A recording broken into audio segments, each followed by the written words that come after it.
Hi. Um,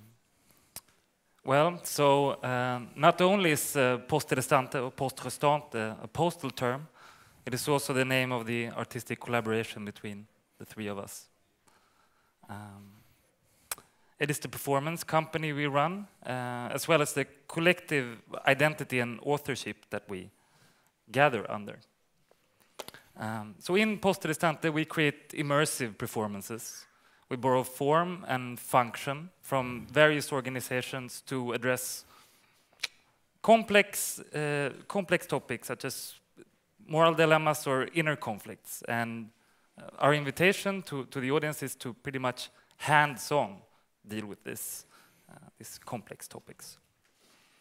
The problems that we address can be situation specific, that is that the problem is inherent in a given situation, such as where to turn to when in need of compassion and stillness during a music festival where everyone is having a good time except for you.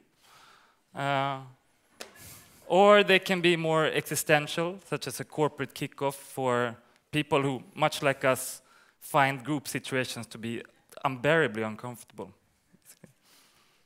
So what we want to do is that we want to provide space, time, and resources for the individual audience member, or the visitor, as we call them, to work with the dilemmas we propose in his or her own way. Yes. When we started working with the performance Closing Time, it was because we felt that the Swedish public debate was depressing and stupefying. That it was a language of common sense and problem solutions and economic winners and economic losers, and politics as an objective art of math rather than the clash of ideologies. So ideals were very difficult to deal with through that language.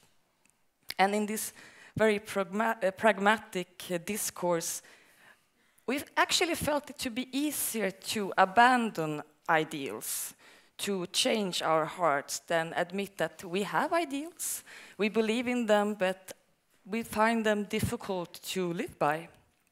And we found this not only to be depressing, but also quite disturbing.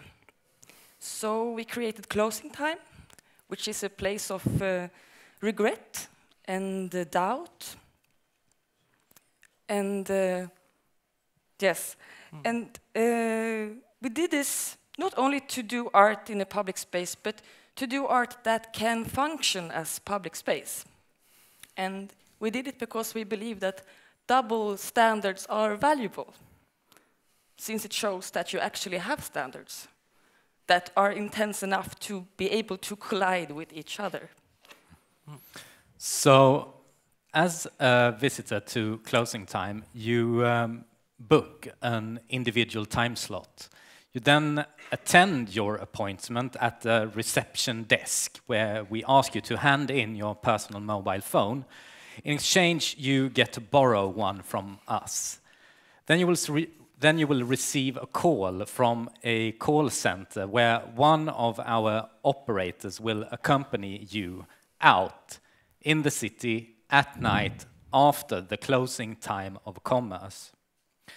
The operator will lead you for an hour-long walk, giving detailed directions on where to go, carrying conversation, asking you questions. You now and then will stop at certain places and talk about them. These places, they serve as trigger points. They are chosen to evoke memories in the visitor, or because they manifest a change. It could be a nightclub that is now empty, a beggar's spot outside some convenience store, or a community center that now houses a real estate agency. One thing that became extremely present in these conversations is that when a city changes, it's not only the functional aspects, as in the comparable qualities, that decides if we end up being positive or not. It rather seemed totally depending on how this change has happened in terms of relations. If we, as citizens, feel that the decision makers have at least regarded our needs and wishes, and that our possible engagement is met with some sort of respect, we see much more forgiving, connecting, and accepting towards change, even if the actual result didn't turn out exactly the way we wanted. So politics seems to be something else than just math and protocols. Decision makers, they follow the form of democracy, but citizens has to feel that democracy is there and happening somehow. So a democratic process has to be trying to be communicative. In the beginning of the walk, the focus is on the city. But after a while, the focus shifts and the personal story of the visitor takes over. You talk about who are you? What choices, what societal conditions, and what coincidences brought you here to this city? How has your relation to the city changed over the years? And which changes have occurred in you during the years?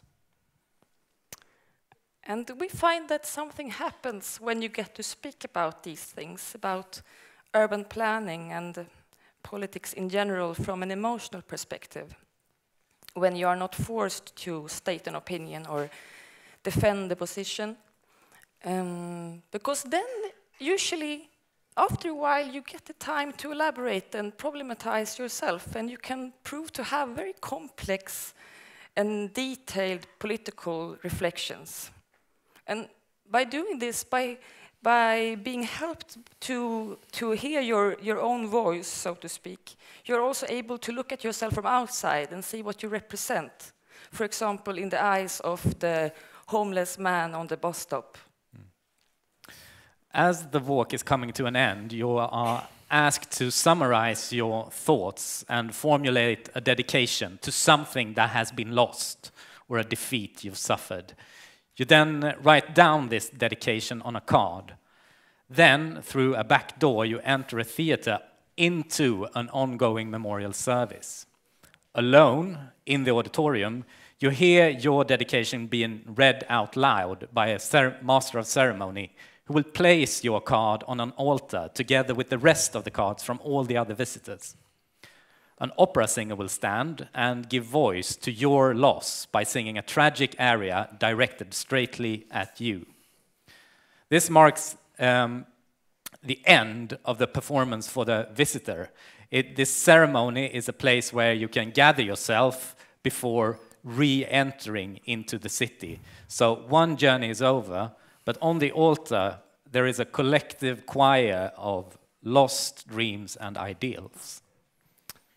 Yes, so until today we've performed Closing Time in Gothenburg, Stockholm, Santiago de Chile, and in Umeå, which is in the north of Sweden. And of course these are very different cities from each other. The citizens have different needs that they feel that they need to address. But it becomes very clear to us that we all relate to society and the city in an emotional way. It is also our understanding that these emotions needs to be given space and a respectful handling, or they will be preyed upon by populist movements who uses an emotional rhetorics. But going beyond the rhetorics, it is the democratic process itself that needs to be able to harbor emotions, because we think that the emotional is political. Thank you very much for listening. So, what I understand is that you're intensely focused on the individual subjective transformation of your visitors, you call them, your individual members of the audience. No, but to use, in a way, but to use the city as a mirror. Okay.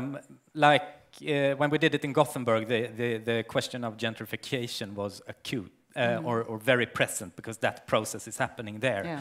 And so that the visitor could mirror him or herself in the city and also see what part do I play in the gentrification process. Okay. Yeah. So, of course, I'm sorry to push the gentrification question, but I think it needs to be asked. So the reflection is on the way in which the individual might participate in processes of gentrification, for instance, in Gothenburg. But what about the form of your theatre and the way that it participates in processes of gentrification?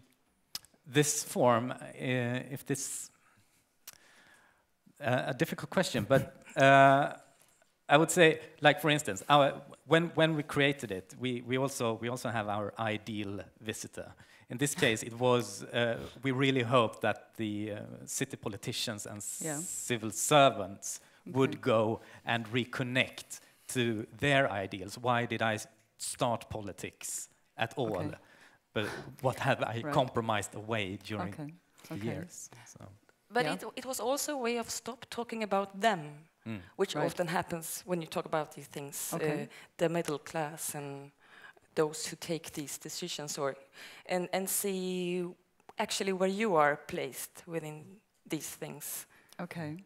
So just to push the gentrification question a little bit further, because I think I understand that this transformation is very subjective, and potentially you might change a whole bunch of very powerful people. They might wake up and decide that they're going to cancel the plans. But still the form of going into various kind of sites in the city participates in a process of gentrification, doesn't it? I mean, how do you deal with that as a company? I think if we would have an answer for that, we would work as something with much better pay. That's a very difficult problem to solve as an artist. But it's something we have to somehow deal with constantly. Yeah, yes. Great. Thank you so much for your presentation. Thank you. Thank you.